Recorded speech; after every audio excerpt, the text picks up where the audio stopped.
Cancer is not the cause of a sick body. It is the effect of a sick body. You aren't sick because you have cancer because you are sick.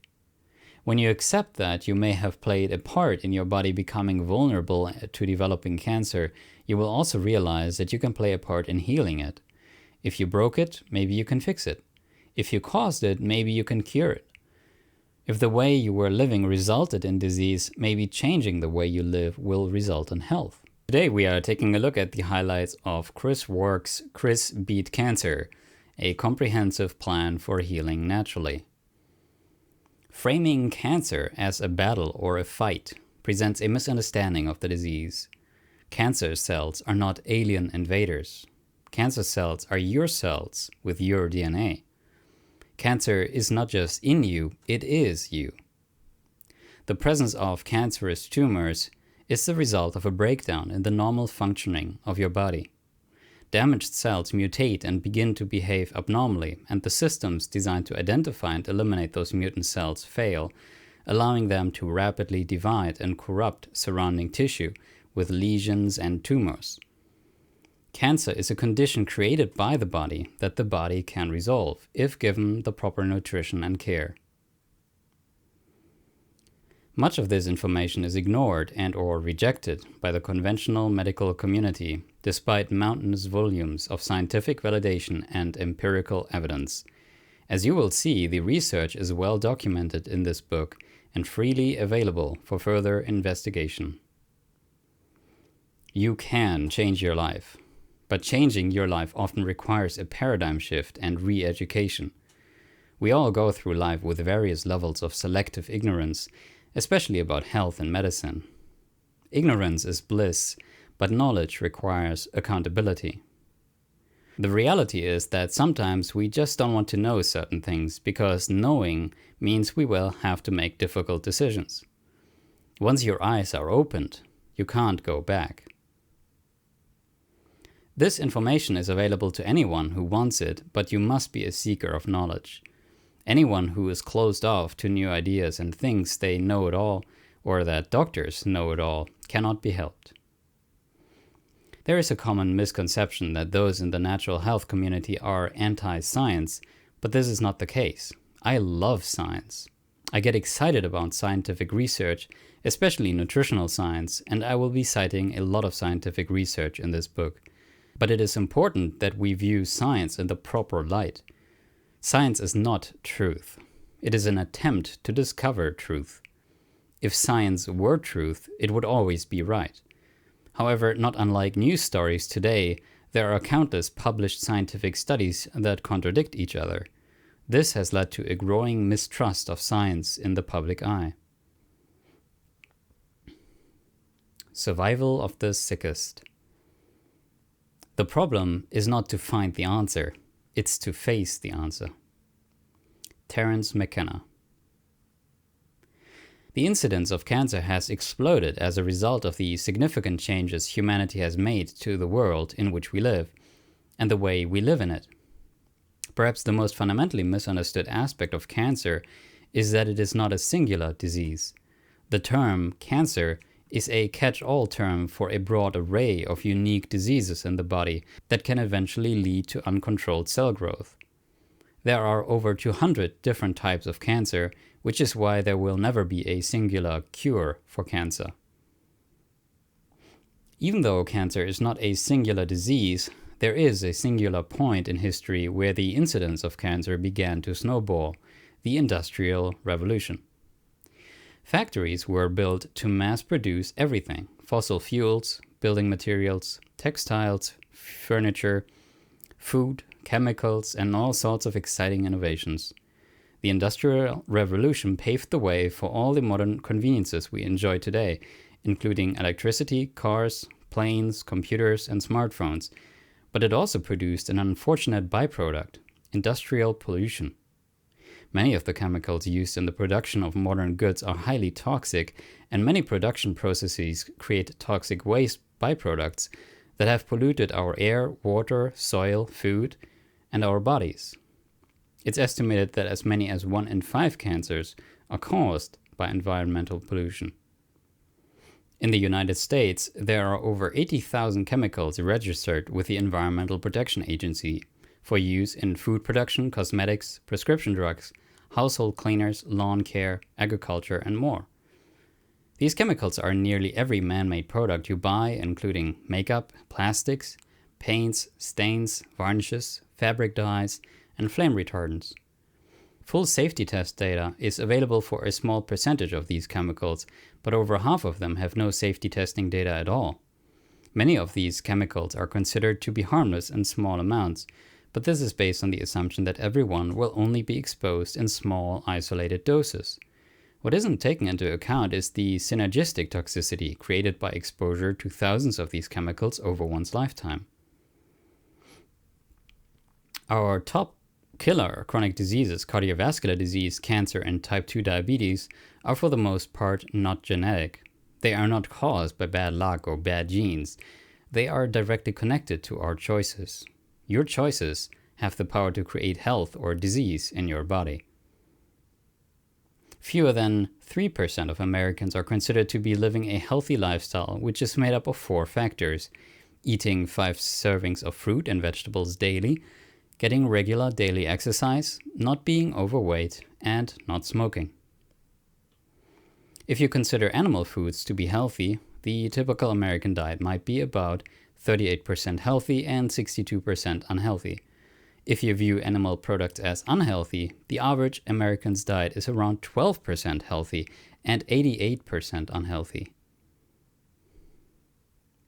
A study published in 2018 offered key insights into how highly processed food may cause inflammation in the body and make the immune system more aggressive over time.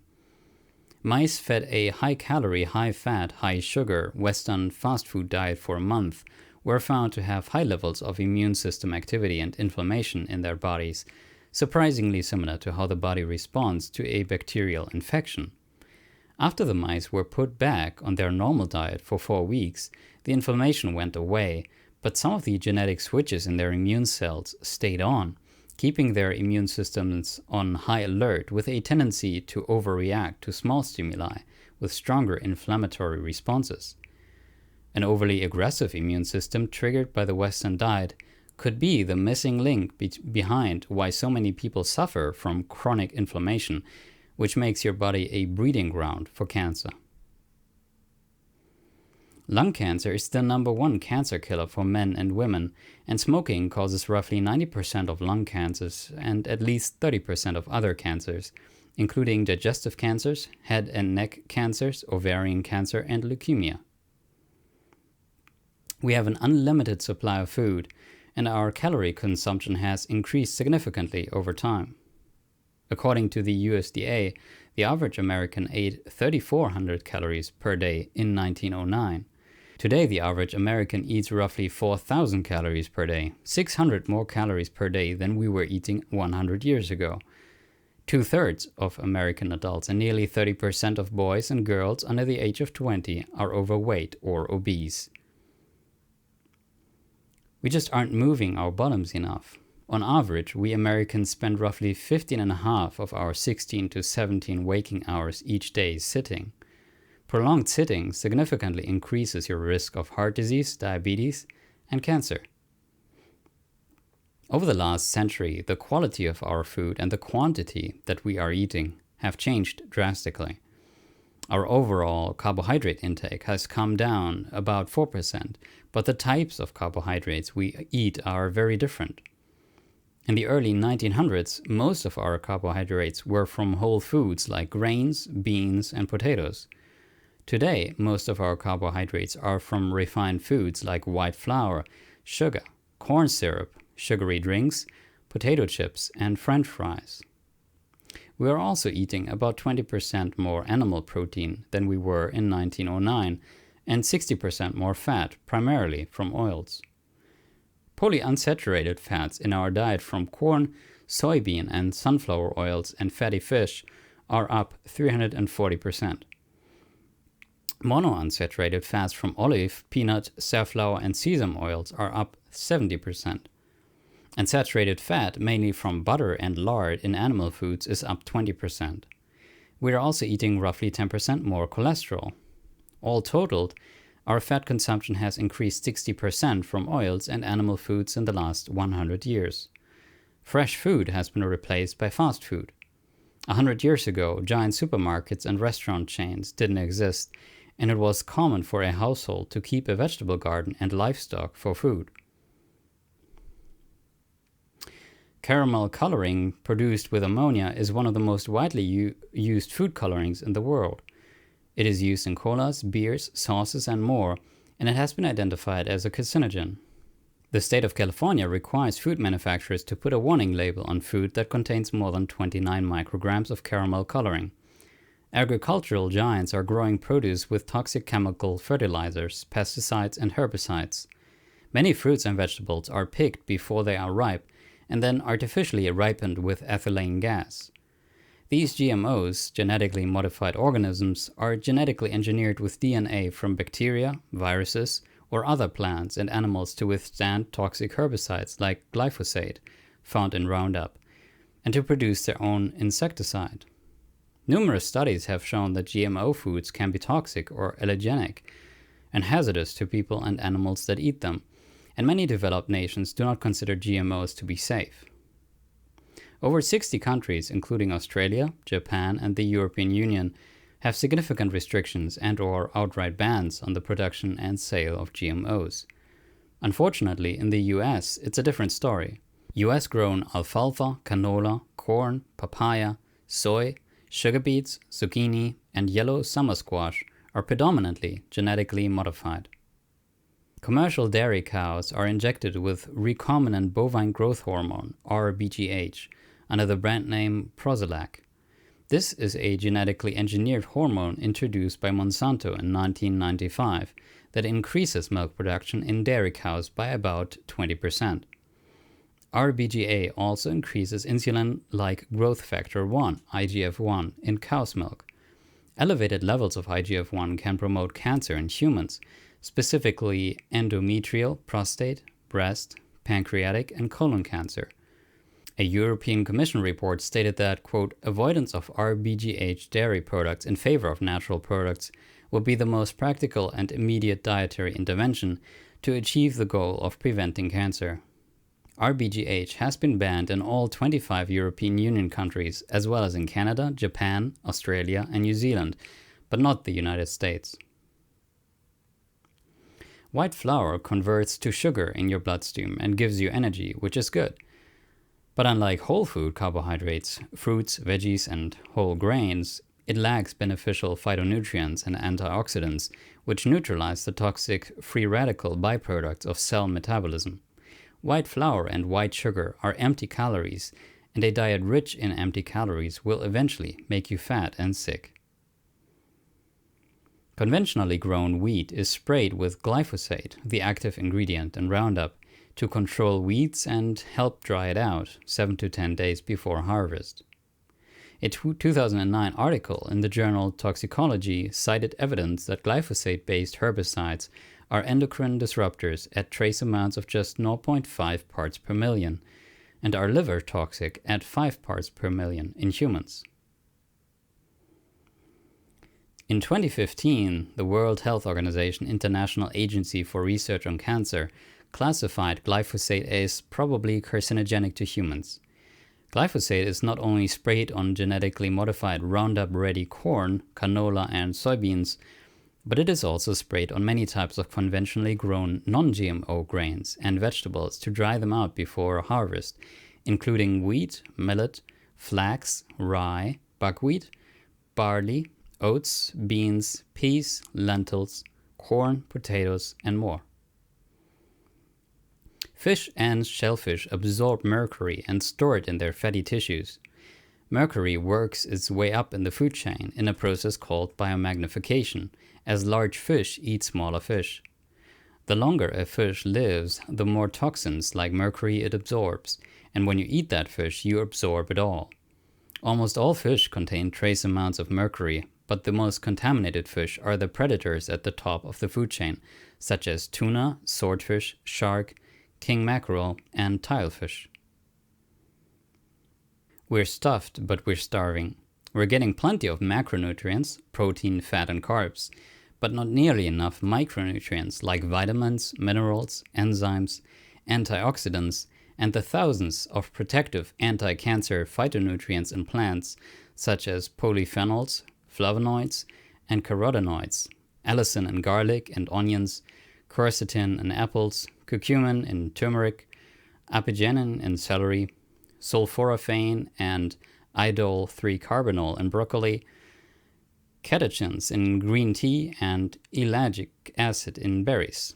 These compounds are known to prevent cancers from forming, preventing tumors from growing, prevent cancer cells from spreading, and even directly cause cancer cell death. Fewer than 2% of Americans are getting the recommended minimum daily intake of potassium, which is 4,700 milligrams. Historically, for the poor, meat was a luxury and typically only consumed on special occasions. Poor folks ate mostly plant foods like fruits, vegetables, legumes, and whole grains. This is still true today in undeveloped parts of the world. But in industrialized nations, thanks to large-scale factory farming and government subsidies that keep the prices of meat and sugar cheap, people can eat as much meat and sugar as they want. We are eating animal products and processed sugar at every meal and between meals. In the last century, processed sugar consumption has increased from about 4 pounds per person per year to roughly 100 pounds. That means the average person is eating about a pound of processed sugar every 3 days. We are eating about twice as much meat, 6 times more chicken, and 25 times more sugar than our great-grandparents did in the early 1900s. If your immune system is strong, your risk of developing cancer from viral infections is low, but viruses can lie dormant in your body for many years and then flare up if your immune system becomes weakened or suppressed for a prolonged period of time. This is why the factors in your life that you can control, like your diet, lifestyle, environment, and stress, are so important. A healthy body keeps infections in check. The top cancers in Western nations are lung, colon, breast, and prostate cancer. In 1955, the death rate for pancreatic cancer, leukemia, and liposomas was 3 to 4 times lower in Japan than in the United States, and the death rate for colon, prostate, breast, and ovarian cancers was 5 to 10 times lower. This was at a time when animal products accounted for less than 5% of the Japanese diet. Doctor's orders. Most of us assume the best treatment options are the ones our doctor recommends, but treating disease, not curing disease, is a $1 trillion per year global industry. Treating disease makes doctors and drug companies a lot of money. The medical industry needs a steady stream of sick people to stay in business. I'm not implying that they want us to be sick or that they deliberately keep us sick, but the truth is that the medical industry benefits from our sickness. The sicker we all get, the more money they make. Earning a medical degree does not make you an ethical or moral person. There are good people and bad people in the world. Doctors are no exception. Some doctors care more about people and some care more about money. The third leading cause of death in the US is a term most people have never heard of: Eotogenesis. That is death as a result of medical treatment. In 2000, a JAMA article reported that 225,000 Americans were dying each year from medical treatments. Some experts believe that these numbers are inaccurately low because of unreliable cause of death reporting. Hospitals and doctors have a financial incentive, i.e. lawsuit avoidance, not to admit that they accidentally or unintentionally kill people, which is why they may decide to label a patient's cause of death as heart failure instead of heart failure from a drug reaction, or death from quote-unquote cancer instead of chemotoxicity. Even the seemingly harmless saline IV bags used in hospitals have been identified as contributors to kidney failure and death. Researchers estimate that 50,000 to 75,000 deaths could be prevented in the US each year simply by replacing saline IV bags with balanced fluids, such as lactated Ringer's solution or Plasma-Lyte A, which more closely mirror blood plasma and include electrolytes such as potassium and magnesium. What many doctors are calling cancer today may in the near future be simply described as a lesion that is not likely to spread.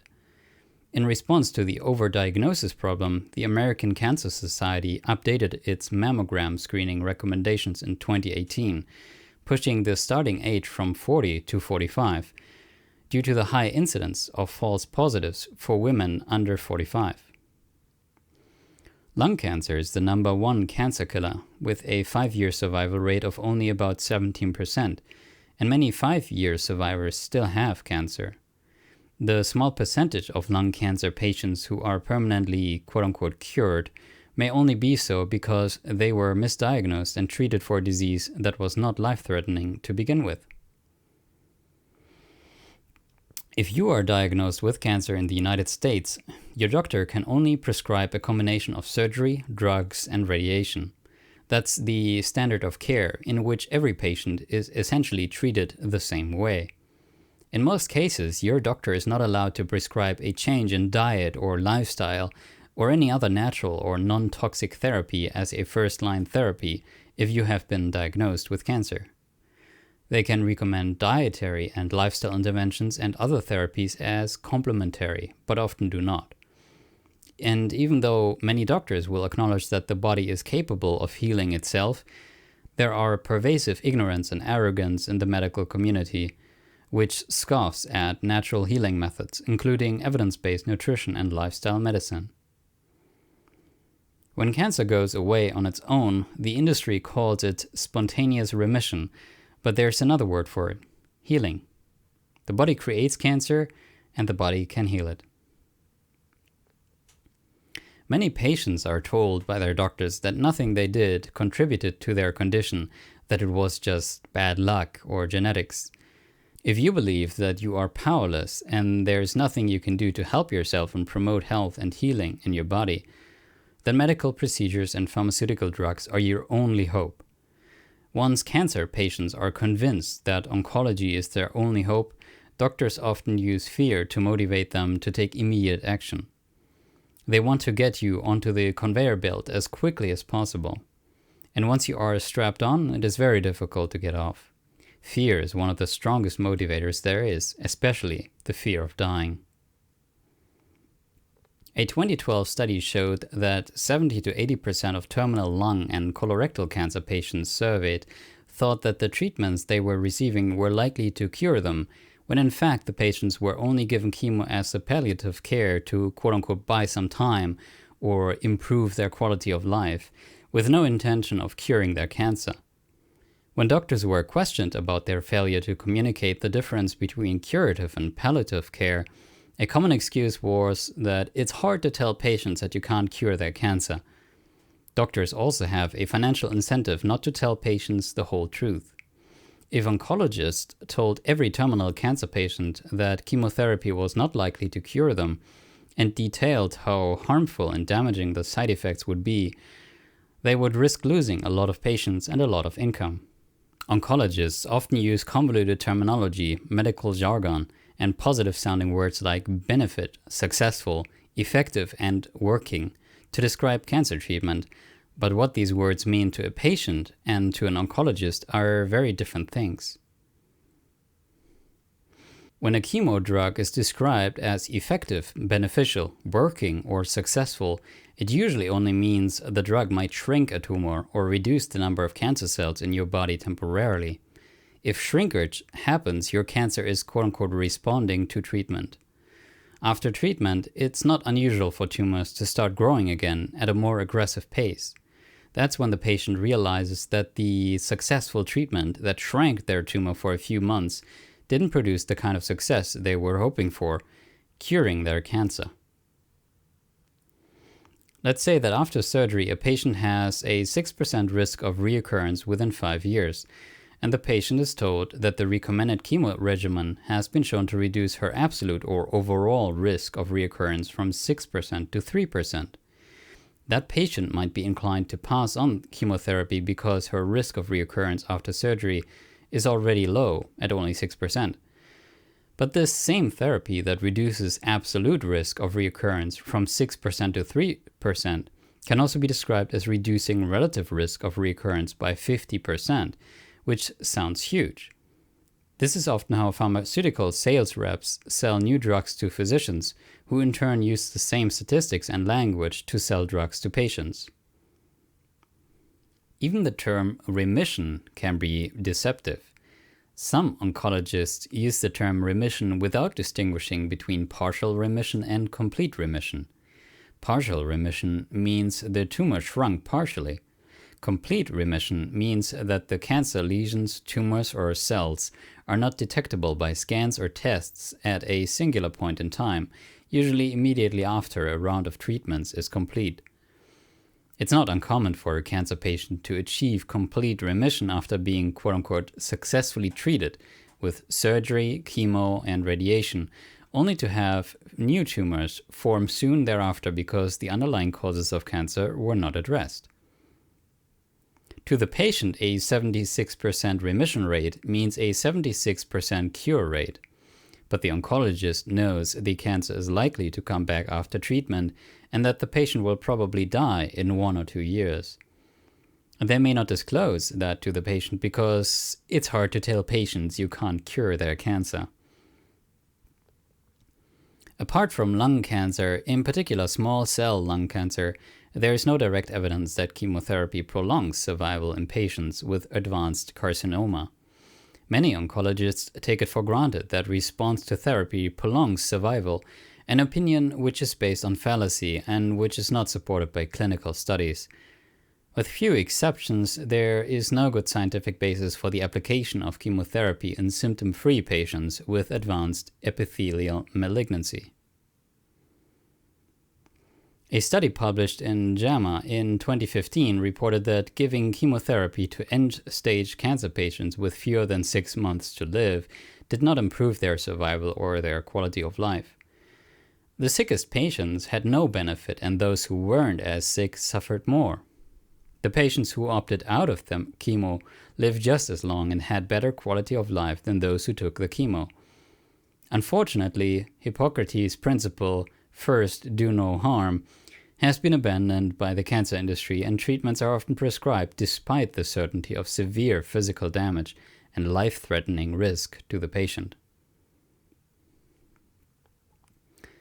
Making a killing. Good health makes a lot of sense, but it doesn't make a lot of dollars. Dr. Andrew Saul. Pharmaceutical companies make money by creating unique drugs that can be patented and sold at high profits for many years with no competition. Over the past century, the pharmaceutical industry has infiltrated every aspect of medicine and exerts enormous influence over the healthcare industry, or what is known as the medical-industrial complex. The pharmaceutical industry has spent billions of dollars to convince Americans that patented drugs are the answer to all of our ailments, but in most cases of chronic disease, drugs don't cure us. They only alleviate some of the symptoms of disease, enabling us to continue the behaviors that are making us sick. Drugs make our sickness tolerable, so we are able to function while unwell in a state of, quote, vertical illness, unquote. And they create long-term dependence. They've made us addicts. Pharmaceutical medicine is most accurately described as patent-based, profit-based medicine because drug companies are only interested in evidence that can lead to patented, highly profitable pharmaceutical drugs. Over 100,000 nutritional science studies are published each year and for the most part ignored by the medical and pharmaceutical industry, despite the fact that these studies continue to contribute to the mountain of evidence that many of the leading causes of premature death from chronic disease, such as heart disease, diabetes, and cancer, can be prevented and reversed through simple, inexpensive diet and lifestyle changes. The pharmaceutical and medical industries ignore this information because it isn't profitable. They can't make billions of dollars prescribing diet and lifestyle interventions like nutrition, exercise, and stress reduction. So they only focus on evidence that can produce patentable drugs. Oral contraceptives, birth control pills, are classified as a Group 1 carcinogen, a special designation reserved for known cancer causes like cigarette smoking. Many chemotherapy drugs are carcinogenic, which means they can cause new cancers in the body. Other chemo drugs, while not directly cancer-causing, can severely damage your immune system, which can give existing cancers the opportunity to spread rapidly. Radiation exposure in the US population from diagnostic imaging has increased sixfold in the last 30 years, primarily due to the rapid increase in CT scans from 1 million per year to about 80 million per year. Ionizing radiation from CT scans is powerful enough to damage DNA, which can lead to cancer. One CT of the abdomen and pelvis exposes you to as much radiation as 100 chest X-rays. A PET-CT combo is the equivalent of 250 chest X-rays.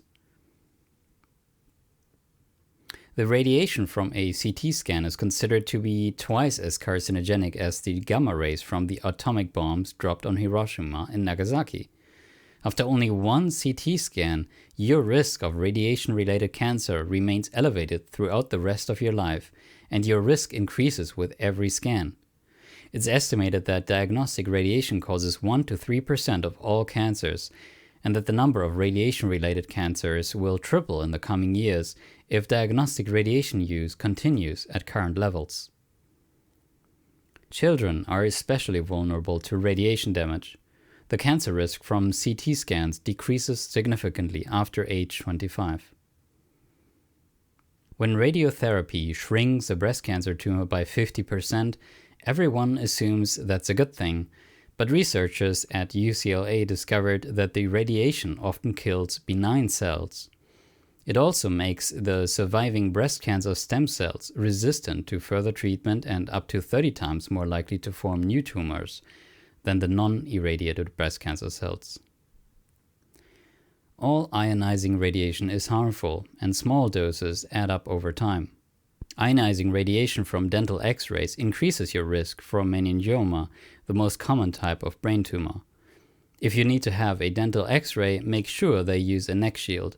Also, avoid the 3D cone beam CT, which uses about 6 times more radiation than traditional dental X-rays. In 2006, the Journal of the American Dental Association stated that, quote, "Dentists should not prescribe routine X-rays at preset intervals for all patients," unquote. Yet many still do. The conventional medical model is an approach that tends to treat symptoms of disease with drugs, surgery, radiation, or procedures, rather than the causes of disease. These limited procedures are largely a one-size-fits-all approach to treatment, and doctors today have become highly specialized, treating only individual body parts rather than the whole body. Even with the overwhelming evidence that conventional treatments don't cure most metastatic cancers, the pharmaceutical and medical industries have shown little interest in abandoning these destructive treatments. Instead, they see it as an opportunity to create more drugs they can sell in conjunction with chemotherapy in an attempt to make chemo work a little better or lessen its side effects. More drug therapies equal billions more in profits, regardless of curing the disease or saving the patient. It's not like I need your business.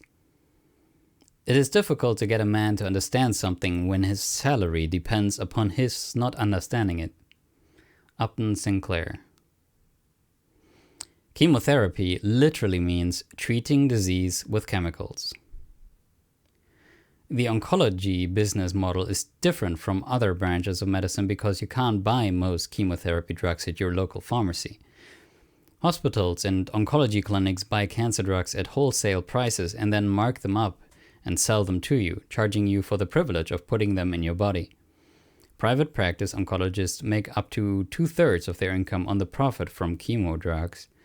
This conflict of interest and legal profiting on drugs, known as a buy and bill scheme, is unique to the cancer treatment world.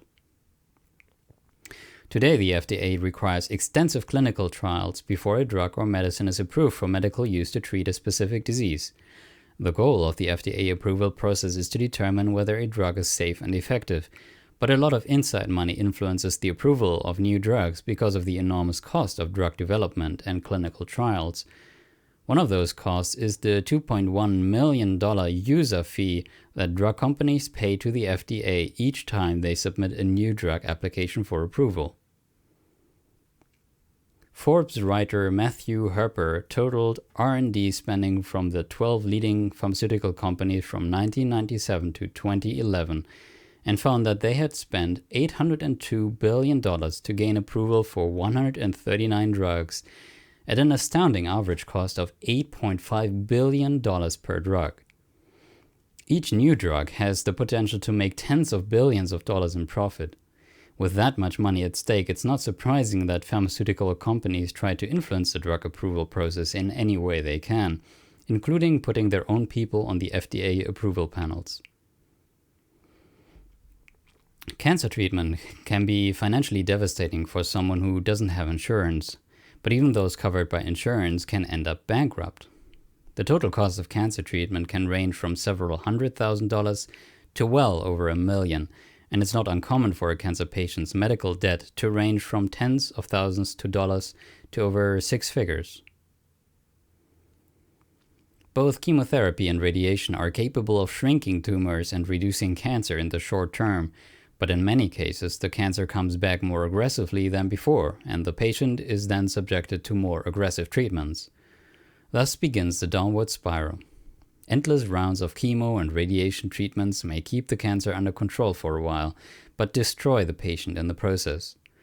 The unfortunate and all too common end result is that the cancer eventually becomes resistant to all treatments, at which point either hospice is suggested or, as a last-ditch effort, the patient is given the opportunity to be a guinea pig in an experimental clinical trial, a practice known inside the industry as desperation oncology. The elephant in the waiting room. Men occasionally stumble over the truth, but most of them pick themselves up and hurry off as if nothing ever happened. Winston Churchill. At the turn of the 20th century, cancer was killing 1 in 1,500 Americans. By the 1950s, the cancer death rate had tripled and chemotherapy was introduced. 20 years later, President Nixon declared war on cancer with the passage of the National Cancer Act of 1971. Since then, over 500 billion American tax dollars, adjusted for inflation, have been spent on research for promising new treatments. Undeterred by the war, the cancer death rate continued to climb and peaked at 215 deaths per 100,000 people in 1991.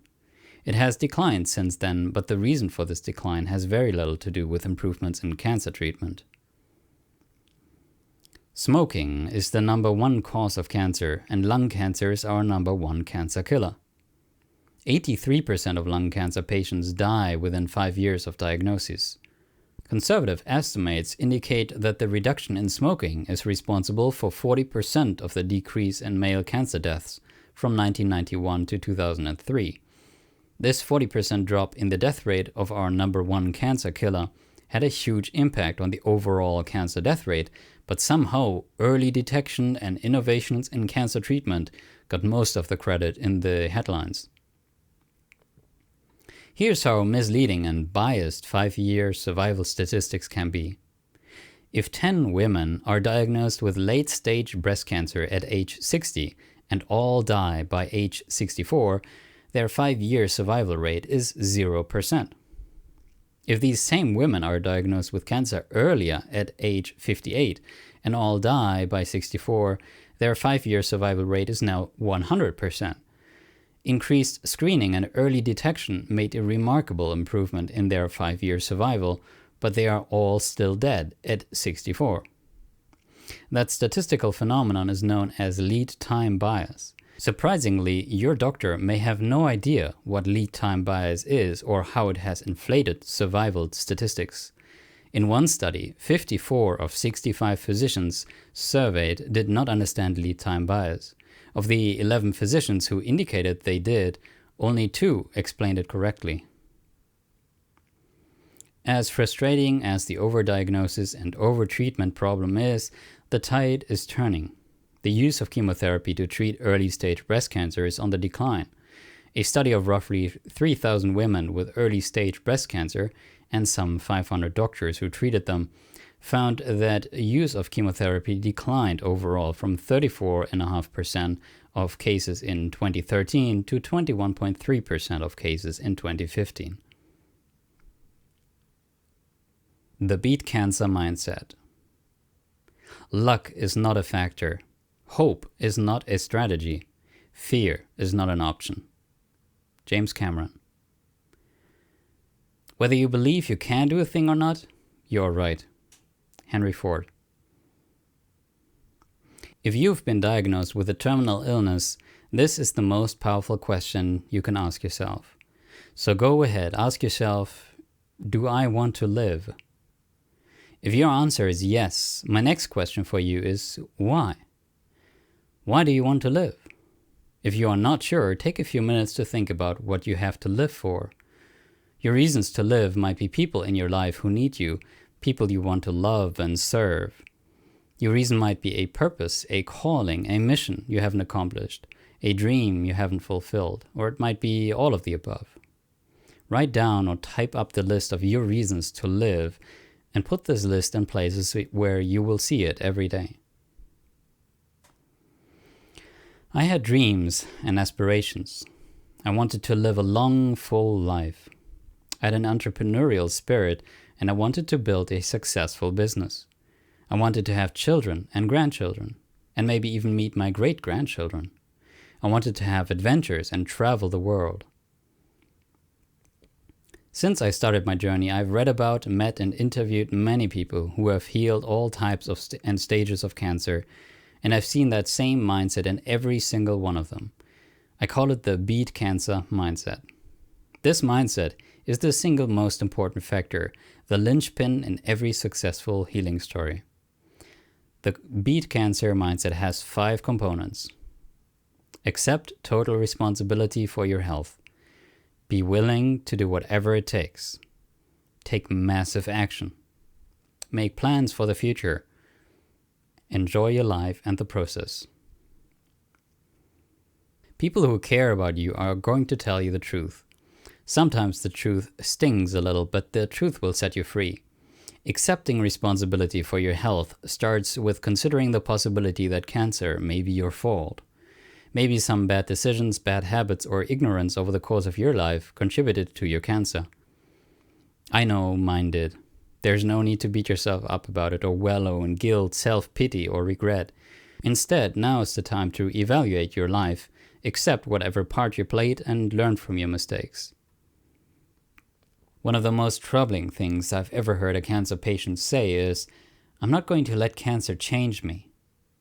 On the surface, this proclamation of defiance to the disease gives the impression of strength, determination, and willpower, and could easily serve as a rallying cry for cancer fighters, but tragically, it is denial and disempowerment in disguise. It was denial that she had contributed in any way to her situation, and it was an acknowledgement that she did not believe she had the power to affect her health and her future. She did not survive. Every day in cancer clinics all over the world, patients are told that their cancer is probably the result of bad luck or bad genes. This turns patients into victims. The logic is simple. Nothing you did caused or contributed to your disease. Therefore, there is nothing you can do to reverse it. If you have family history, they may tell you it's genetic. If you don't have any family history, they may still tell you it's genetic. Heredity and genetics are easy scapegoats, but fewer than 5% of cancers are genetic, and not everyone with a cancer gene develops cancer. Genes may load the gun, but your diet, lifestyle, and environment pull the trigger. However, if you believe that you are powerless and that there is nothing you can do to positively affect your health and your future, your only hope is medical procedures and pharmaceutical drugs. Cancer is not the cause of a sick body. It is the effect of a sick body. You aren't sick because you have cancer because you are sick. When you accept that you may have played a part in your body becoming vulnerable to developing cancer, you will also realize that you can play a part in healing it. If you broke it, maybe you can fix it. If you caused it, maybe you can cure it. If the way you were living resulted in disease, maybe changing the way you live will result in health.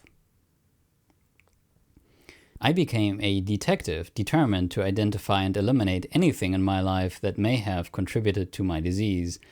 I stopped eating to satisfy my appetite and sensual cravings and began eating to feed my cells, restore my health, and save my life. I wasn't living to eat anymore, I was eating to live. Most cancer patients have a strong will to live in the beginning, but unfortunately most of them have also been convinced that doing whatever it takes, living strong and fighting cancer just means suffering through brutal and destructive cancer treatments. Whether you do conventional treatments or not, the beat cancer mindset means taking an active role in your health and healing, not solely relying on someone else to cure you. I radically changed my diet and lifestyle. I gave up all the unhealthy food I loved to eat. The difference between successful people and unsuccessful people is not motivation. Motivation is unpredictable and unreliable. It is easy to be motivated when you've started something new and exciting, but when the excitement wears off, so does the motivation, and lack of motivation becomes an excuse for inaction. What keeps people going when their motivation is low is determination. Determination is the force inside you that cannot be stopped, even when the storm of life comes against you. Determination is doing what you know needs to be done, whether or not you feel like it at the time. My perspective on cancer is different from most. I don't see cancer as something to be fought or killed. I see it as something to be healed. There is a battle involved in healing cancer, but it's not so much a battle in the body as it is a battle in the mind. In order to heal your body, you must first win the battle in your mind. Changing your thoughts will change your life. But first, you have to stop lying to yourself. You have to stop making excuses and stop making bad decisions that sabotage your life and your health. And this starts with changing your thoughts. Instead of dwelling on negativity, feeling sorry for myself, being jealous of everyone who didn't have cancer, worrying about my future, and allowing depression and discouragement to paralyze me, I took control of my thoughts and chose to think of myself the way I wanted to be. I am healed. I am healthy. I am well. I am going to live. That beat cancer mindset prompted me to take massive action every day to promote health and healing in my body. The third characteristic of successful survivors is massive action. Minimal action typically produces minimal results, but massive action produces massive results. Massive action is radical action. It's going against the grain. It's swimming upstream when everyone else is floating downstream. It's action that draws jealousy and criticism from others. Humans by nature are resistant to change and tend to have a crab mentality. If you put crabs in a bucket and one tries to escape, the other crabs will pull it back down. In the same way, people often pull each other down out of envy, spite, or competitiveness. Massive action may appear crazy to people around you, and they may try to talk you out of it, like they did me, but don't let them. You didn't get cancer overnight, and you aren't going to get rid of it overnight. There's no miracle cure or magic bullet. Long-term healing requires massive action and a total life change. Point your ship toward Healthy Island and stay on the course. I've seen many cancer patients experience dramatic turnarounds in their health and have tumors shrink and even disappear in as little as 30 to 90 days using nutrition and non-toxic therapies, but I've also seen some of them become lazy and complacent and slide back into their old unhealthy habits. Then the cancer comes back. The first 2 years after cancer diagnoses are the most critical. This is when cancer is most likely to return or spread. Take massive action to change your life and be 100% committed to the process. 100% is easy, 99% is hard. Making plans for the future is so important. When I was diagnosed, I didn't have children and I really wanted to have a family. I wanted to be a dad. The decision to start a family 3 months after being diagnosed was a huge risk, but it took my focus off cancer, strengthened my will to live, and brought a new dimension of purpose into my life. If Mika and I had agreed not to have children for fear of an unknown future, we would not have our 2 beautiful daughters, the greatest joys in our life. Now is the time to live. There are 1,000 different ways you could die besides cancer. You could die in a car wreck. You could trip and hit your head on the pavement. You could choke on a peppermint. There is no point in letting cancer paralyze you into depression and inaction. Start doing things you've always wanted to do. Get out there. Live your life. Do fun stuff. Plants versus zombies. Because the pharmaceutical industry can't figure out how to extract most of the beneficial compounds in fruits, vegetables, herbs, and spices, synthesize them and patent them for profit, this valuable research is largely ignored by the medical industry. There are many different ways cancer can be stopped. Some compounds cause DNA damage, killing the cancer cell directly. Others cause apoptosis, which is programmed cell death, aka cancer cell suicide. Some are anti-proliferative, they stop cancer cells from spreading. Some compounds disrupt cancer cell metabolism, and others are anti-angiogenic. We all have microscopic cancer cells in our body, but they can't grow into tumors any bigger than about 2 millimeters without first forming new blood vessels.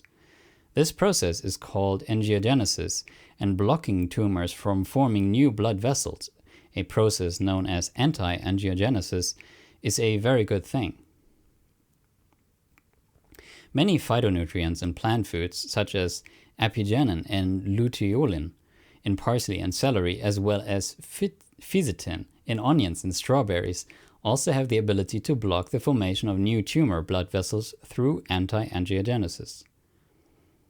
Anti-cancer nutrients are typically most potent when eaten in whole food form, and the pharmaceutical and medical industries can't make any money selling lemons and cranberries to cancer patients. Berries are the most potent anti-cancer fruits, partly due to their ability to protect and repair damage from oxidative stress and inflammation. Blueberries contain immune-boosting and anti-cancer compounds, like you can read about here. Raspberries, strawberries, and blackberries also contain ellagic acid and other compounds with anti-mutagenic effects that can protect your cells from free radicals and DNA damage, as well as slow down or stop cancer cell growth for many types of cancer. I'm often asked, if sugar feeds cancer, what about the sugar in fruit? The naturally occurring sugars in fruits and vegetables provide energy to every cell in your body, and the antioxidants and phytonutrients provide a wide range of anti-inflammatory and anti-cancer benefits in the body. Fruit is a wonderful health-promoting food, and nearly every fruit on Earth has been found to contain anti-cancer compounds. I don't worry about the naturally occurring sugars in whole fruit. If there's one thing I'm sure of, I didn't get cancer from eating too much fruit. Most cancer drugs target only one cancer pathway. For example, 5-FU targets DNA and methotrexate targets folic acid reductase. Curcumin, the active anti-cancer compound in turmeric, targets at least 80 cancer-linked cell signaling pathways. Metal cookware and tea kettles can leach metals like nickel and chromium into your tea, including stainless steel. Try using a ceramic or glass tea kettle. Fruits, vegetables, mushrooms, spices, nuts, seeds, and herbal teas are the foundational ingredients of the anti-cancer diet. The truth is simple. Whole foods from the earth give your body vital nutrients that enable it to repair, regenerate, detoxify, and heal. Heroic doses. Researchers at the University of Memphis put 43 relatively healthy participants on a 21-day Daniel fast, eating a strict plant-based vegan diet of fruits, vegetables, nuts, and seeds, with no animal food, as well as no processed food, additives, preservatives, white flour, sweeteners, caffeine, or alcohol. At the end of 21 days, the participants had significant increases in antioxidant capacity and nitric oxide in their blood, both very good things. They also had reductions in oxidative stress, blood pressure, cholesterol, insulin levels, insulin resistance, and C-reactive protein, a marker of inflammation in the body. In just 21 days, eating a whole food plant-based diet significantly improved their risk factors for metabolic and cardiovascular disease. Just like Daniel and his mates, they got healthier. A king's diet is not a healthy diet. It is a diet of excess. The king's diet in Daniel's day sounds a lot like the diet most of us eat today, a diet rich in meats, cheeses, sweets, and alcohol. One significant anti-cancer effect of a whole foods plant-based diet appears to be its ability to reduce insulin-like growth factor 1, IGF-1, in the body. IGF-1, a growth hormone directly linked to uncontrolled cancer growth, increases in your body when you eat a diet high in animal protein and/or refined sugar. After just 2 weeks on a whole foods plant-based diet, the blood of breast cancer patients was found to have significantly lower levels of IGF-1 and increased cancer-stopping power. Many human cancer cells, including colorectal, breast, ovarian, melanoma, and even leukemia, are dependent on an amino acid called methionine. Without it, they die. Methionine is one of 9 essential amino acids that cannot be made in the body. It must come from food. And guess which food group has the highest levels of methionine? Animal foods. One way to deprive cancer cells of methionine and control cancer growth is to stop eating animal foods. Overall, fruits contain little to no methionine. Vegetables, nuts, and whole grains have small amounts of methionine. A 2014 study found that middle-aged Americans ages 50 to 65 who reported eating a high-protein diet with more than 20% of calories coming from animal protein were 4 times more likely to die of cancer or diabetes and twice as likely to die of any other cause in the next 18 years. But those who ate a plant-based diet did not have any increase in risk.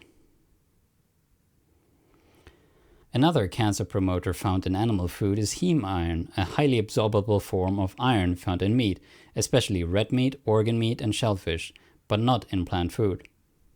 In small amounts, iron is good for the body and necessary for the formation of healthy blood cells, but in excess, iron causes oxidative stress and DNA damage and can catalyze endogenous formation of N-nitroso compounds, which are potent carcinogens.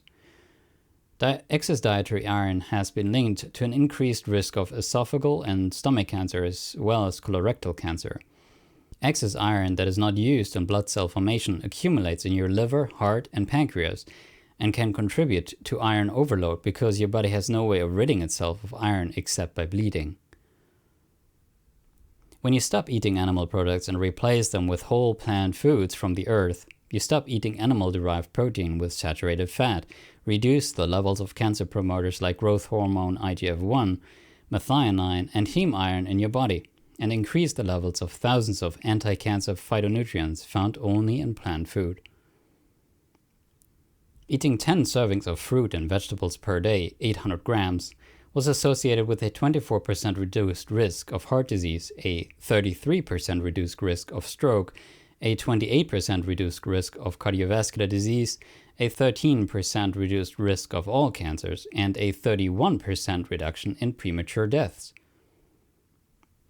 My anti-cancer dietary strategy was to overdose on nutrition.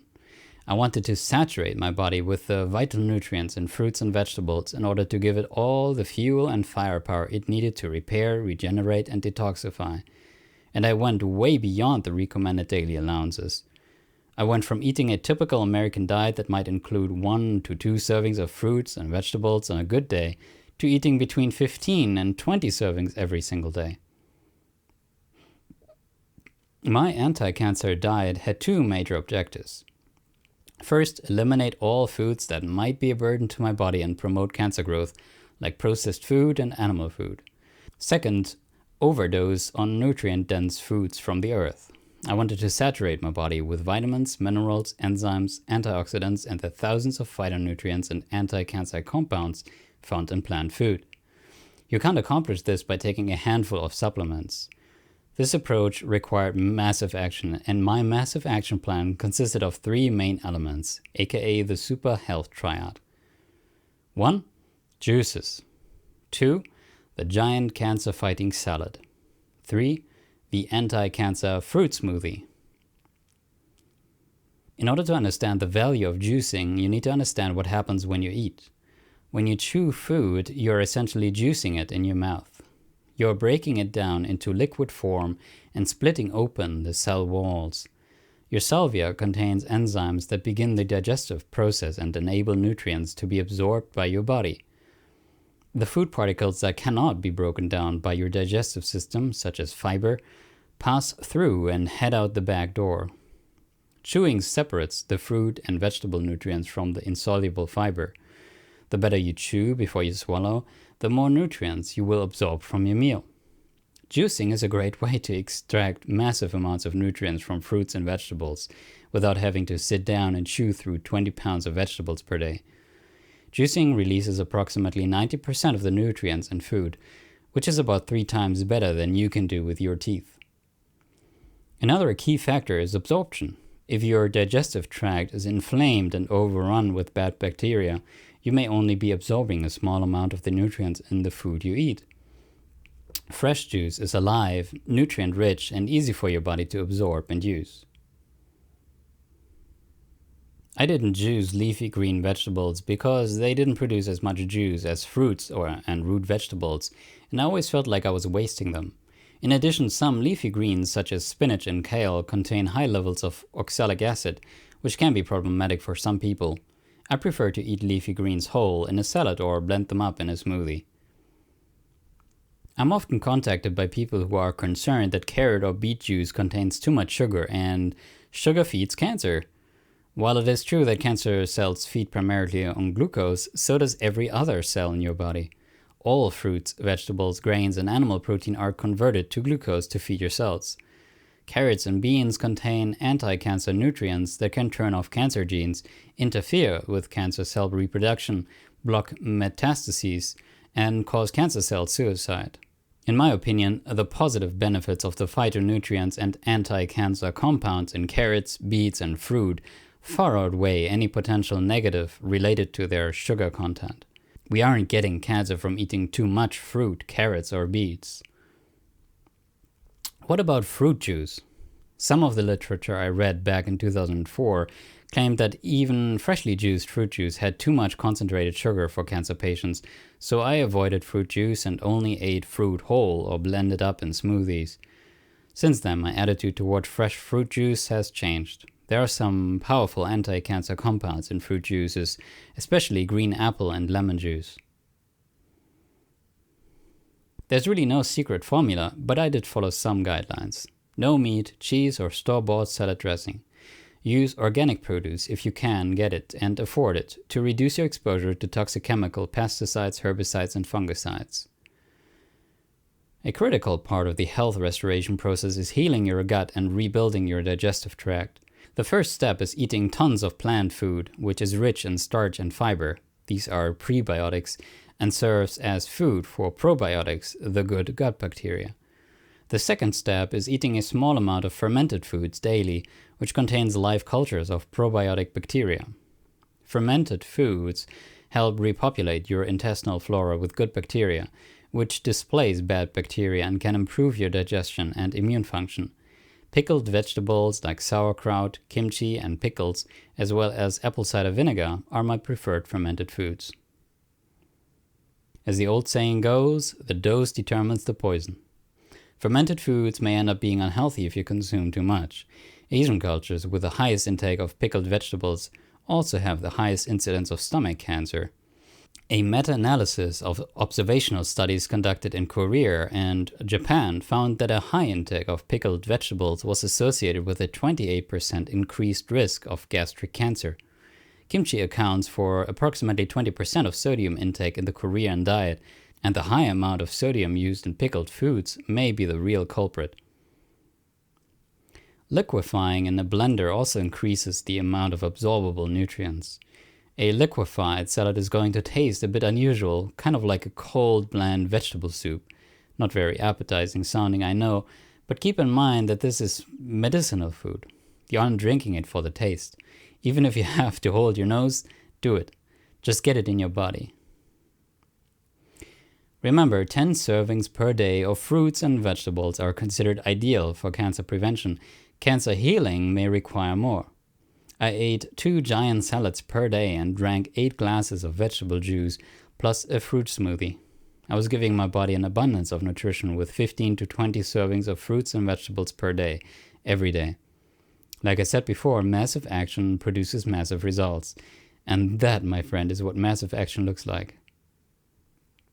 Roasting almonds doubles the antioxidant activity and phenolic compounds in almond skins.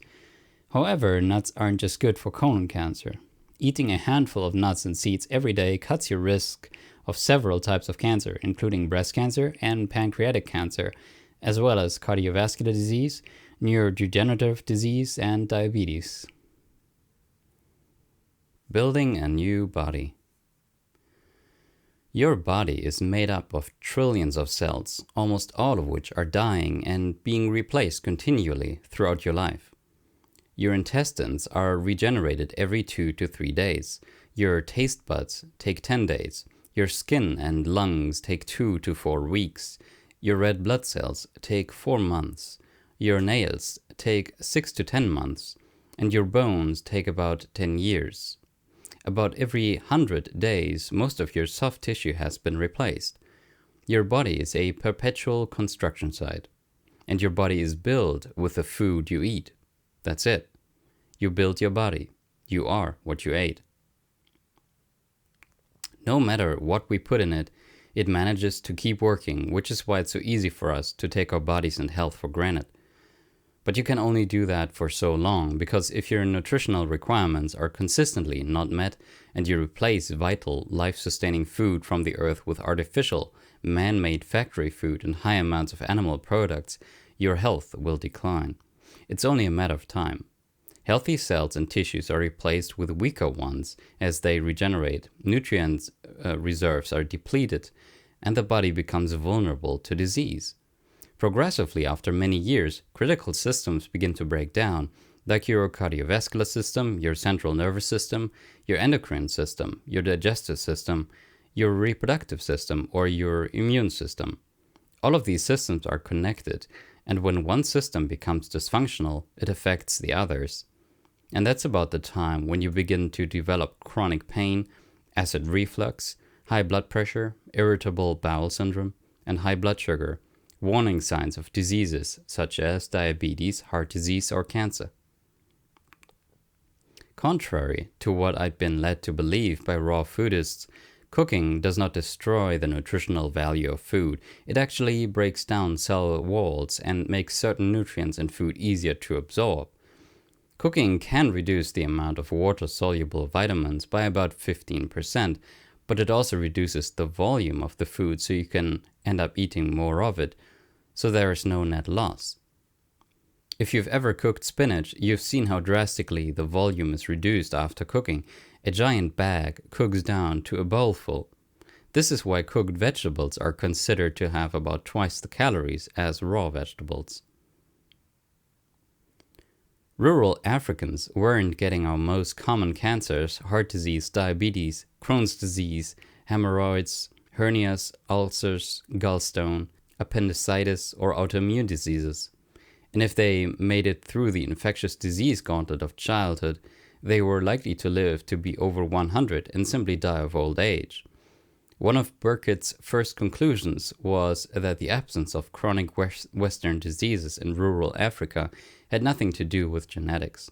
Black Africans living in major cities eating the same diet as white Africans suffered from the same chronic diseases as they did.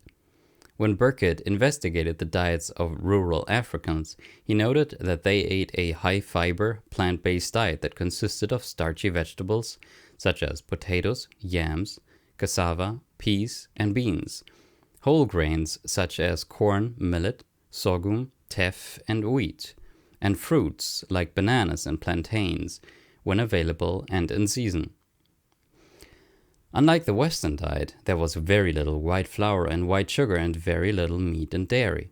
Rural Africans were eating a naturally high carbohydrate, high fiber, low fat diet. The chief reason behind this diet was poverty and availability. The liver is responsible for as many as 500 functions in the body, one of which is detoxification. Along with the kidneys, it filters your blood, collecting, processing, and eliminating toxins and metabolic waste products from your body. One of the ways it does this is by excreting bile, your body's toxic waste, into your intestinal tract to be carried out by your stool. The longer that food and liver bile remain in the bowel, the more potential they have to putrefy and release toxic byproducts and create fecal mutagens that cause irritation, inflammation, and ulceration in your intestinal walls, leading to bowel diseases like diverticulosis, colitis, Crohn's disease, and colorectal cancer. Some of the toxins in your poop can be reabsorbed into your bloodstream, causing a vicious cycle of auto-intoxication, poisoning and polluting your body and creating perpetual work for your liver. Meat, dairy, and eggs contain no fiber, move through your digestive tract very slowly, causing constipation, and putrefy in your colon, leading to the problems described above. Starch and fiber from plant food move through your digestive system quickly, absorbing toxic liver bile and carrying it out before it can cause any harm. Rural Africans typically pooped twice per day, and when they did, a lot more came out. They expelled 4 times more poop per day by weight than Americans, Europeans, and Australians. Compared to the small, hard, dark poops of Western diet eaters, the Africans' poop was much larger, softer, and lighter in color, with no straining required. And the Africans' average bowel transit time, the time it takes a meal to go from mouth to anus, was about a day and a half, while Western diet eaters typically took 3 to 5 days. Perhaps most alarming was Burkitt's discovery that elderly Western diet eaters could take 2 weeks or more to pass a meal. To measure your bowel transit time, eat beets with a meal and then track the number of hours before you have beet red poop.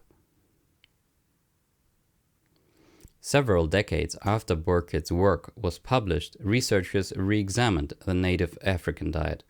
They found that today it consists primarily of highly processed corn grits and provides only half the US recommended daily allowance of fiber.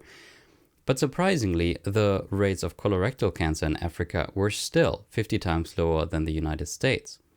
The researchers concluded that the low rate of colorectal cancer among Africans could not be due to protective dietary factors like vitamins, minerals, and fiber, because the modern African diet was actually found to be deficient in many of those nutrients. They credited the extraordinarily low rates of colon cancer to an absence of aggressive dietary factors, namely excess animal protein and fat, and to beneficial byproducts produced by Africans' colon bacteria, which are also influenced by diet. Less meat equals more health. As far as bacterial content goes, ground meat is the worst. Hamburger meat can contain as much as 100 million bacteria per quarter-pound patty. This is why it is strongly recommended that burgers be cooked well done. But even if the meat is completely cooked, the dead bacteria still release endotoxins into your bloodstream and cause an immense inflammation response throughout the body, which causes stiffening of your arterial walls and lung inflammation. This reaction typically lasts about 5 to 6 hours, and eating animal products 3 times per day keeps the body in a state of endotoxemia, or chronic low-grade inflammation that can eventually lead to a host of diseases, including Crohn's disease, heart disease, diabetes, and cancer. Free radicals are caused by oxidative stress from external factors like radiation or pollutants, and are also the toxic byproducts of normal cell metabolism, kind of like your car exhaust. Free radicals damage cells, proteins, and DNA, and are associated with causing disease, including cancer, Alzheimer's, and Parkinson's disease. Your body is constantly neutralizing free radicals with the antioxidants that it makes, such as glutathione and superoxide dismutase, and with the antioxidants you eat. Red meat, including beef, lamb, and pork, is classified as a probable cause of cancer and has been linked to prostate and pancreatic cancer.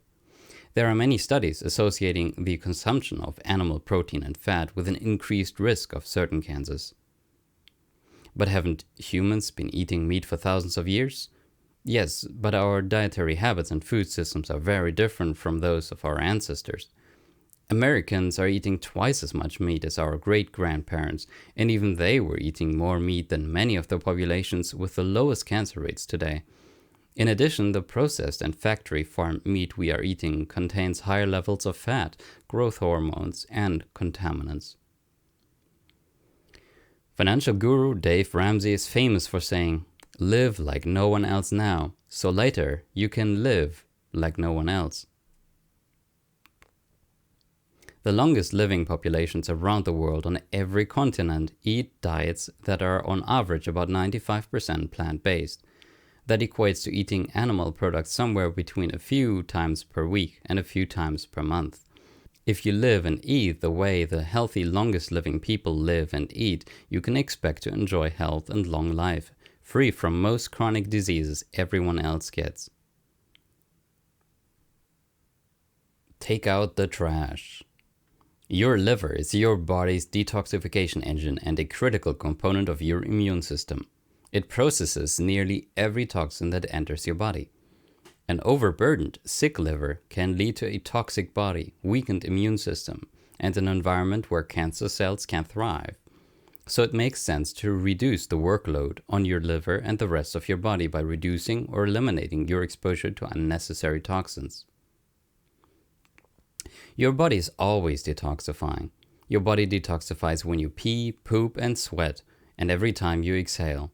And your body is able to detoxify much faster when you stop polluting it. Cigarettes are the #1 cause of cancer. If you smoke, stop smoking. If you're eating a Western diet, you're eating a lot of toxic stuff. Artificial additives, preservatives, flavors, colors, sweeteners, and trans fats are all man-made chemicals that you were never meant to ingest. Eliminating processed food and switching to an organic, whole foods, plant-based diet are critical steps in reducing your toxic load and restoring your health. If you are eating conventionally grown produce, you are ingesting trace amounts of toxic pesticides, herbicides, and fungicides that are sprayed on crops. Switching to an all-organic diet as much as possible is the first way you can reduce your body's toxic load. The less work your liver has to do to detoxify avoidable toxins, the more bandwidth it has to detoxify the unavoidable ones. A study published in the Journal of Environmental Research found that after just 7 days on an organic diet, dialkyl phosphate pesticides, DAP, levels in adults dropped by 89% in urinary excretion.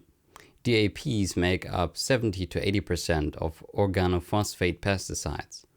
In a similar study, researchers also reported a dramatic drop in the levels of insecticides and herbicide in children's urine after only 5 days on an organic diet.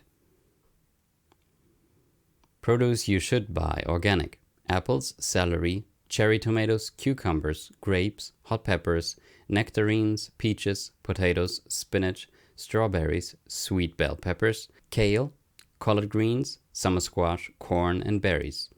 Produce that isn't critical to buy organic: asparagus, avocados, cabbage, cantaloupe, eggplant, grapefruit, honeydew, kiwi, mangoes, mushrooms, onions, papayas. Avoid Hawaiian papayas, they are genetically modified. Pineapples, sweet peas, sweet potatoes, and watermelons. The most effective fruit and vegetable wash for pesticide removal appears to be a 10% solution of salt water, 1 part salt to 9 parts water. Produce with thin skin is more apt to absorb pesticides than produce with thicker skin. A good rule of thumb is, if money is tight, if you eat the skin, buy organic. If you don't eat the skin, conventional may be okay. Although tap water is relatively clean and is certainly an improvement over drinking sugary drinks, it still can contain hundreds of contaminants, including lead, copper, bacteria, industrial waste chemicals, and sewage. And even if your tap water is 100% contaminant-free, it still likely contains chlorine, bleach, and fluoride. Don't believe the natural mountain spring hype. Many companies are simply selling tap water that may be further contaminated by hormone-disrupting chemicals leached from the plastic bottle.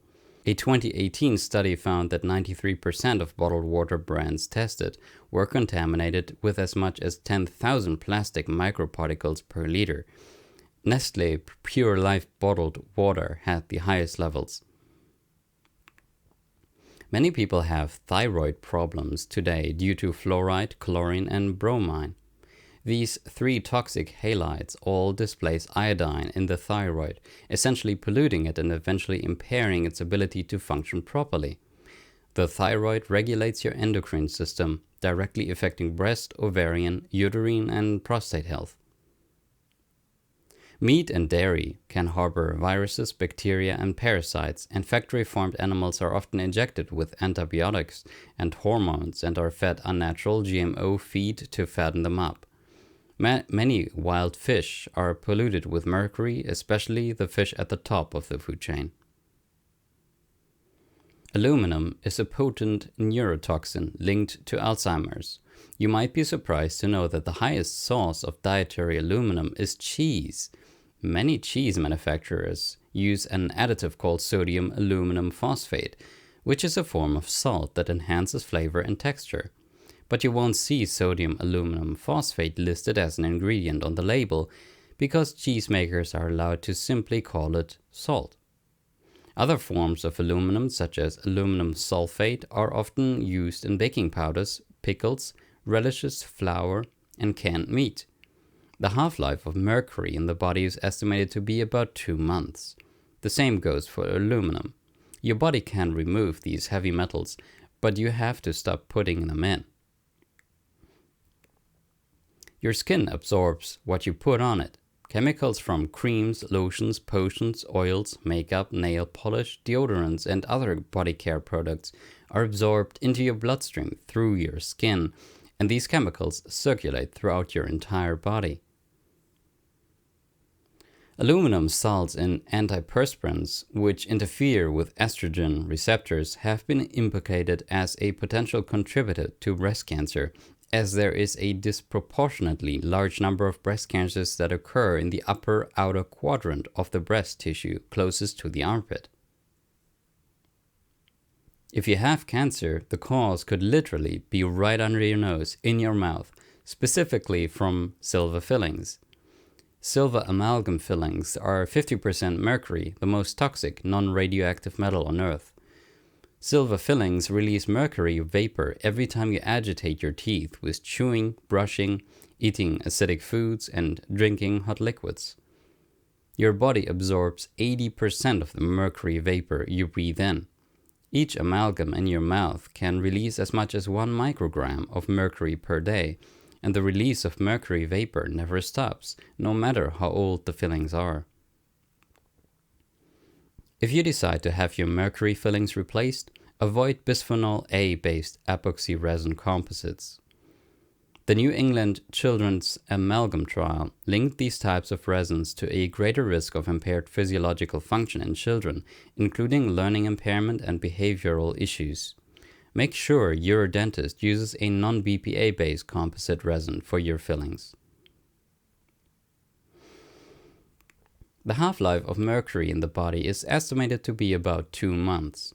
If mercury exposure from sources like fish and silver fillings is stopped, it is estimated that the body can almost completely detoxify mercury within a year. Mercury has made its way into our food supply. Almost all fish and shellfish contain trace amounts of mercury in their bodies, trapped in their fatty tissue. Like polonium, mercury works its way up the food chain in a process called biomagnification. The bigger fish and the longer it lives, the more toxic mercury it absorbs, and when you eat that fish, you absorb it all and it accumulates in your tissues. The human body can detoxify mercury, but it can take many months, and consistent mercury exposure over time can lead to a toxic buildup and eventual tipping point when your body's ability to repair, regenerate, and detoxify properly is compromised. Its functions break down and health problems begin. Eating a mercury-containing fish like tuna just once per week may exceed the EPA safety level and expose you to more mercury than 6 thimerosal-containing vaccines.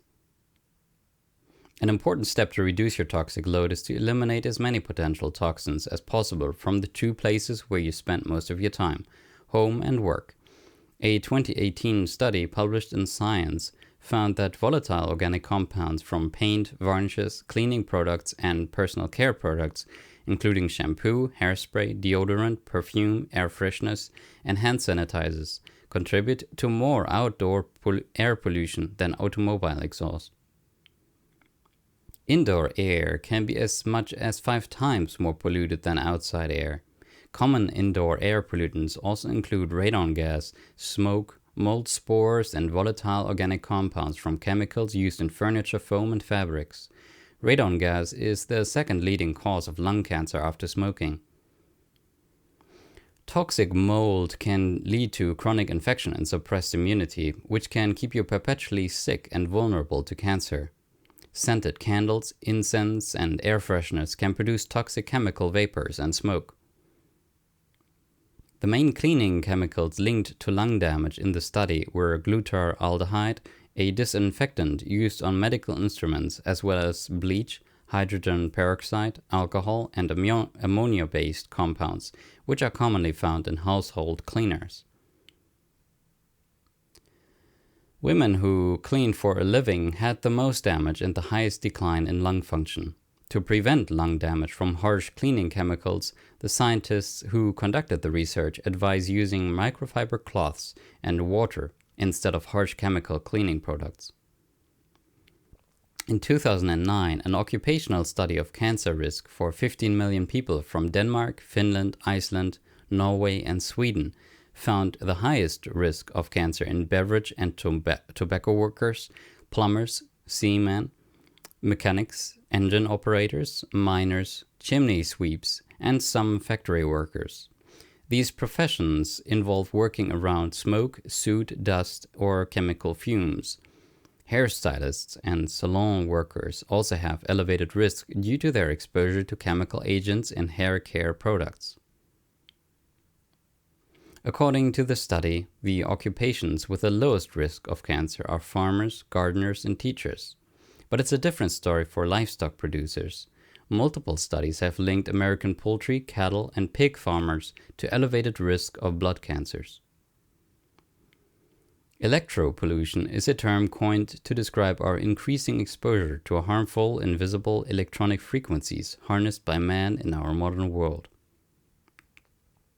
Given the lack of conclusive evidence either way, I think it makes sense to follow the precautionary principle and take steps to reduce your exposure to potentially harmful electromagnetic frequencies. Not living next to power lines is a good start.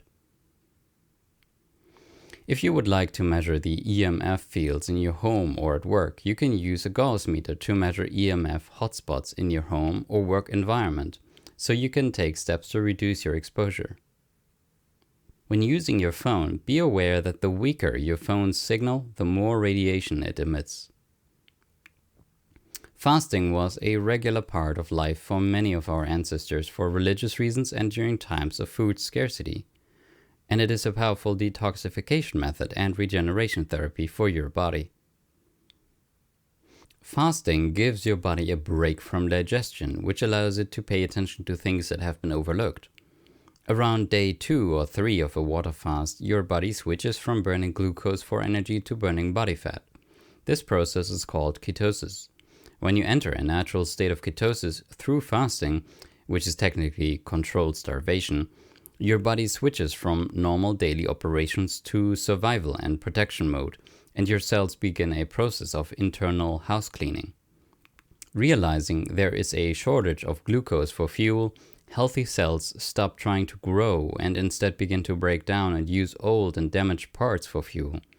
The scientific term for this is autophagy, which is derived from Greek and means self-eating. During this process, healthy cells hunker down and reinforce their defenses to protect themselves and survive. But cancer cells are mutated cells stuck in growth mode and have difficulty adapting. During a period of fasting or starvation, many types of cancer cells keep trying to grow without fuel and become weaker and die. During a 3 to 5 day water fast, old and damaged immune cells in your body die off and regenerative stem cells are activated. Then, when you start eating again, these activated stem cells ramp up production of brand new immune cells to replace the old ones that died off. Fasting essentially reboots and recharges your immune system and reduces levels of IGF-1, insulin, and glucose in your body. The guidelines for fasting are simple. Drink water throughout the day, somewhere between half and 1 gallon is sufficient. Most people can handle a 3 to 5 day water fast without any problems, but under certain conditions, like if you're taking drugs that lower blood pressure or blood sugar, fasting could be dangerous. It's normal to feel lousy during the first few days of a fast. This is known as the Herxheimer reaction or the healing crisis. You may even experience this by just converting from a Western diet to a raw food or plant-based diet. There are 3 main reasons why: adaptation, food addiction, and detoxification. The second reason you may feel bad when you fast or switch to a raw food or plant-based diet is the detoxification reaction. Your body stores toxins in fat, and during a fast your body will break down toxic fat for energy. Some of these toxins are released into your bloodstream and circulate throughout your body before they are neutralized and eliminated. During this process, you're going to feel lousy. Some typical reactions caused by the adaptation process, food withdrawal, or detoxification are low energy, brain fog, headaches, dizziness, nausea, random aches and pains, pimples, rashes, and upset stomach. Every person has a different experience. In some cases, it could even trigger a fever, which could be beneficial. Your immune system ramps up into high gear when you have a fever, and a fever can wipe out a host of viruses, bacteria, and parasites in your body that you didn't even know you had. Note, if you develop a fever over 104 degrees Fahrenheit, call your doctor and discontinue the fast. If any of those reactions happen during a fast, it could be coincidental, but it's likely because there's some serious house cleaning happening in your body. Make sure you are super hydrated, drinking lots of water to help flush things out and power through if you can. The typical scenario during a fast is low energy and maybe a bit of a headache for a few days. If you start feeling bad, just remind yourself that it is a part of the process. Most folks feel okay on day 1, lousy and hungry on day 2, and then turn a corner and lose their appetite and start to feel good on day 3. When you get over that detoxification hump, usually after a few days, you should feel great. Every time I fast, there's always a point around day 3 of the fast where I'm surprised at how much energy I have and how good I feel without being hungry. A 24-hour water fast is an easy way to get your feet wet. However, a 3-day water fast is considered to be the minimal length of time needed to get the benefits of autophagy and stem cell regeneration. If you are doing a 3-day fast, I recommend doing it over a weekend. Start on a Friday morning, Thursday night would be your last meal, and don't eat again until Monday morning. The powerful regenerative effects of fasting actually happen after the fast, when you resume eating after fasting for 3 to 5 days. Let's get physical. Those who think they have not time for bodily exercise will sooner or later have to find time for illness. Edward Stanley, Earl of Derby. Many people assume that health and fitness are synonymous because typically when someone decides to get fit, they start working out, eating better, and losing weight, and subsequently their health improves. But it is possible to be fit and unhealthy. It is also possible to be perfectly healthy but not very strong or fit.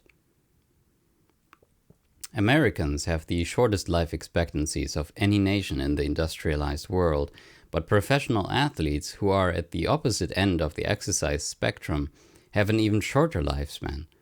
The average elite athlete dies at age 67, 9 years before the average American couch potato, who has a life expectancy of about 78, 76 for men, 80 for women. Marathons and intense aerobic exercise deplete existing antioxidants, suppress immunity, and break down muscle tissue. Chronic physical stress from overtraining week after week, month after month, year after year, without adequate recovery time, keeps your body in an exhausted, depleted, and vulnerable state. Current research indicates that 90 minutes of intense exercise per day or running 60 miles per week is too much for most people. Consistent training at this level can keep you in a chronic state of exhaustion, inflammation, and adrenal depletion, all of which elevate your risk for developing disease. Daily moderate aerobic exercise like brisk walking, short running, bike riding, yoga, weight training, and dancing improves immune function by boosting T-cell production, increases oxygenation of tissues, improves function of antioxidant enzymes, and triggers the release of endorphins that make you feel good. Exercise has been proven to be an effective antidepressant and to reduce anxiety. Exercise has also been shown to reverse the loss of muscle tissue and bone mass in cancer patients and the elderly. When you consistently lift heavy weights, you send signals to your body to strengthen your muscles and bones.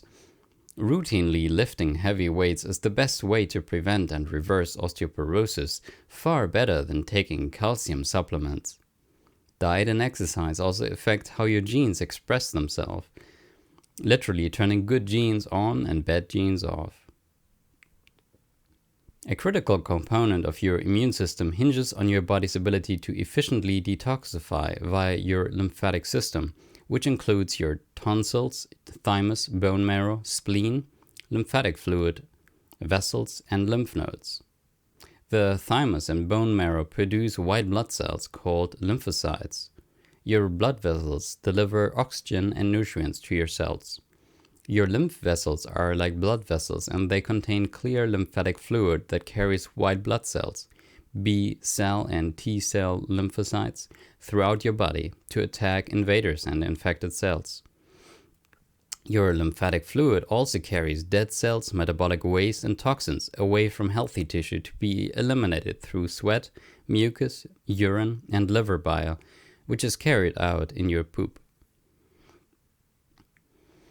Lymph nodes are like holding stations that filter the lymph fluid and capture microbes for B and T cells to deal with. They are located in your armpits, groin, and neck, and around the blood vessels of your chest and abdomen.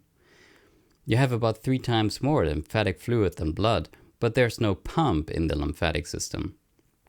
Instead, voluntary and involuntary muscle contractions in your body circulate the lymphatic fluid through a series of one-way valves. One of the lesser-known benefits of exercise is that it moves your lymphatic fluid, promoting detoxification in your body. The more you move your body, the more you move your lymphatic fluid. Jumping on a trampoline creates increased G-force resistance, gravitational load, and is thought to positively stress every cell in your body and strengthen your entire musculoskeletal system, your bones, muscles, connective tissue, and even organs. Rebounding promotes lymphatic circulation by stimulating the millions of one-way valves in your lymphatic system. In addition, rebounding is low impact, is gentle on your joints, and improves strength and balance. Rebounding allows you to do jumping and aerobic exercises for much longer intervals than you could on solid ground. Sweating is super beneficial because it helps your body detoxify specific toxins including arsenic, cadmium, lead, and mercury. Saunas are an effective way to sweat out toxins, but sweaty aerobic exercise is even better because exercise turns on cancer protective genes in your body. Either way, you'll need a shower after you get sweaty. Severe sunburn can cause melanoma, but long-term regular sun exposure inhibits melanoma. We've been conditioned to be afraid of the sun because sun exposure can increase the risk of skin cancers that have a 0.3% death rate, causing about 2,000 deaths per year.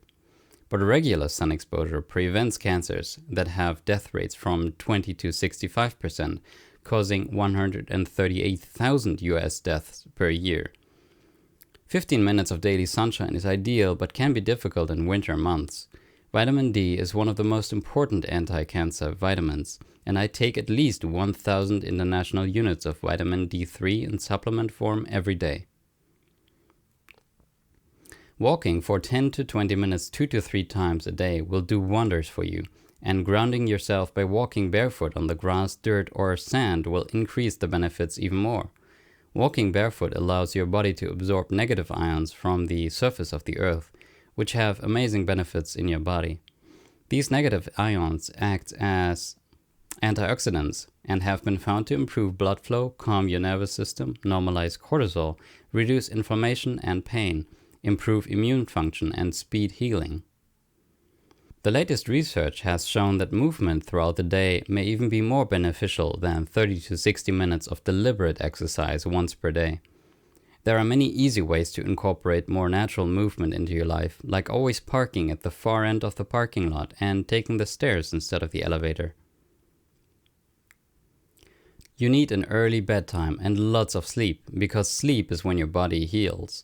6 to 8 hours of sleep per night is considered to be the ideal range for most people, but individual needs vary. According to the CDC, more than a third of American adults aren't getting enough sleep. If you're getting less than 7 hours of sleep per night, you may be sleep deprived.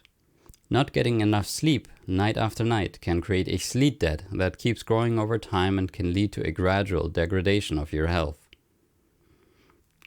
During sleep, the body produces hormones called cytokines that help fight infections. Low levels of cytokines make sleep-deprived people more susceptible to everyday infections like colds and flu. Before the advent of electricity, our ancestors tended to go to sleep earlier, typically within a few hours after sunset.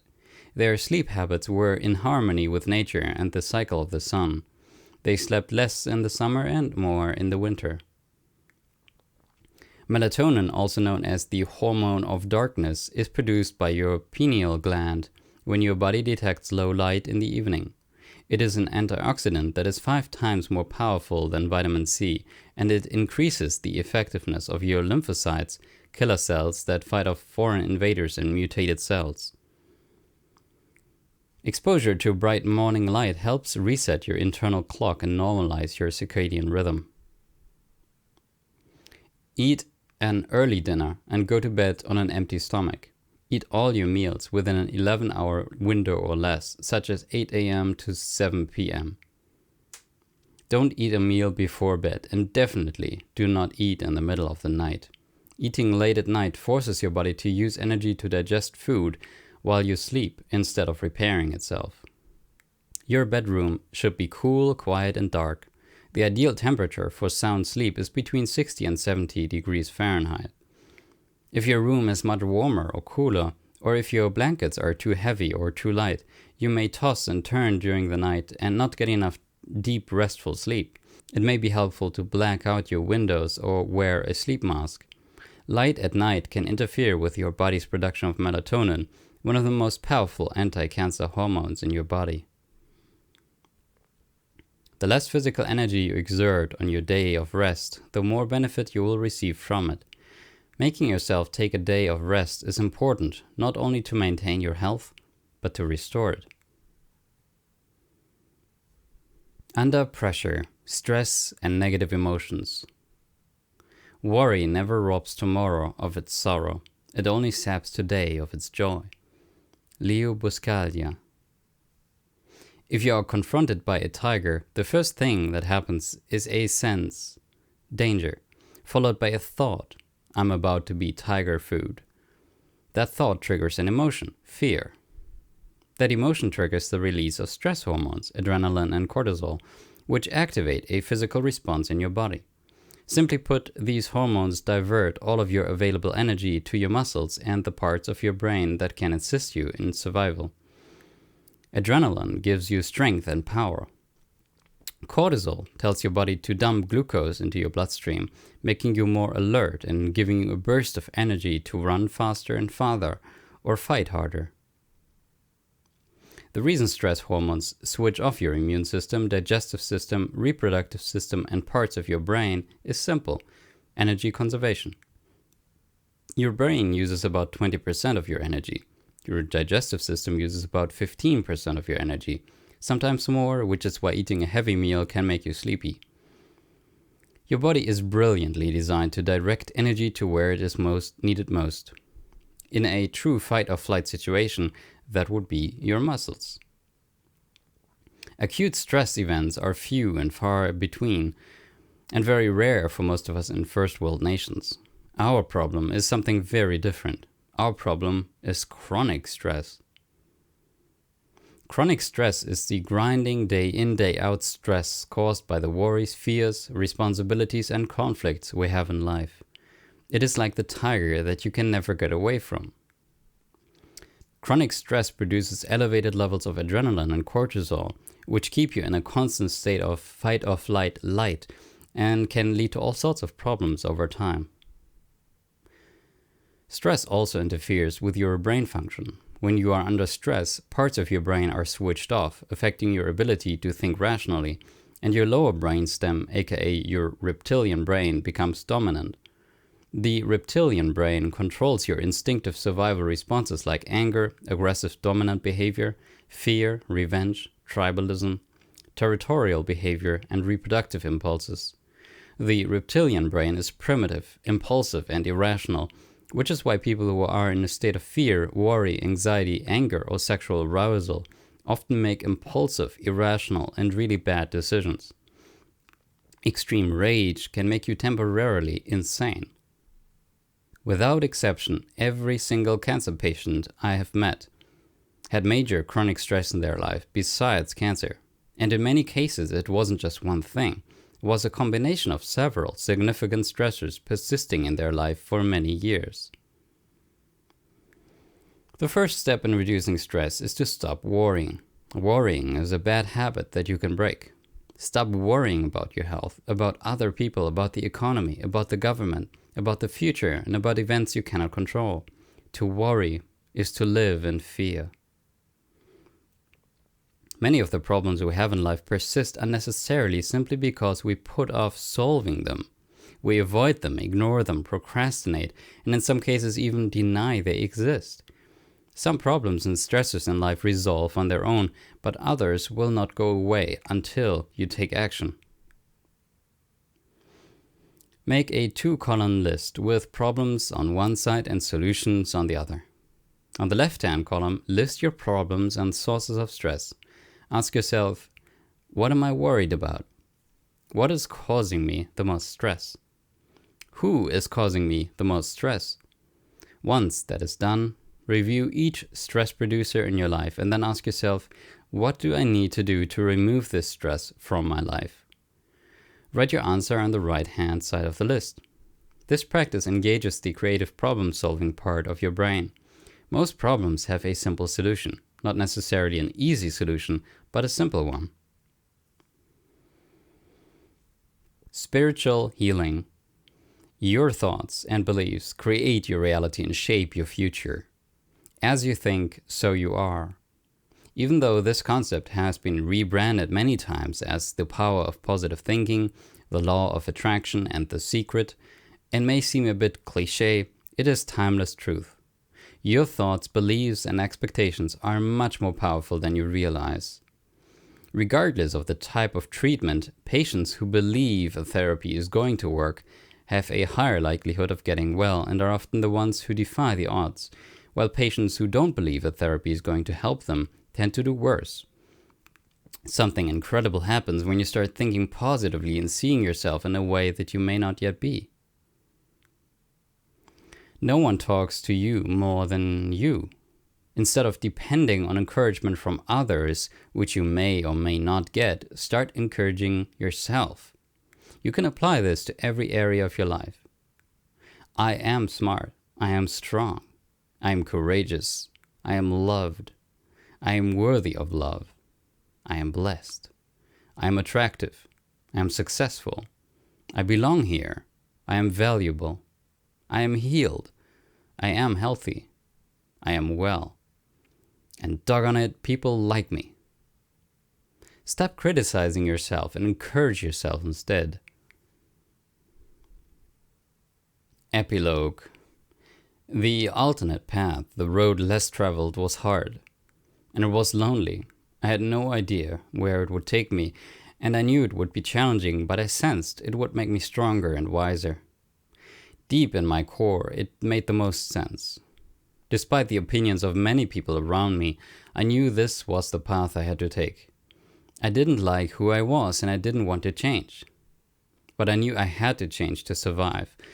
I embraced the fear of failure, the fear of the unknown, the fear of death, and the adventure of it all. I savored the thrill of being alive and the freedom to live or die on my own terms. And I felt powerful. Once I made the decision to step out in faith into the unknown, I had peace. And I knew that if I made it through the jungle, I could show others the way. Maybe you are at the same crossroad, fighting doubt and fear, trying to decide what to do next and frustrated because there are no good options, no guarantees. Maybe your instincts are telling you to do the opposite of everyone else, but maybe you are afraid of criticism and rejection. Maybe you are afraid of failure. Maybe you've been telling yourself you aren't worthy of health or success or happiness. You are. Now is the time to start telling yourself that you are. Now is the time to stop criticizing yourself and start encouraging yourself. Your thoughts and actions create your reality and your future. Changing your thoughts and actions can change the course of your life. This concludes my highlights of Crispy Cancer. I hope you've enjoyed this, and I hope you're doing well and are healthy. And I hope you stay healthy.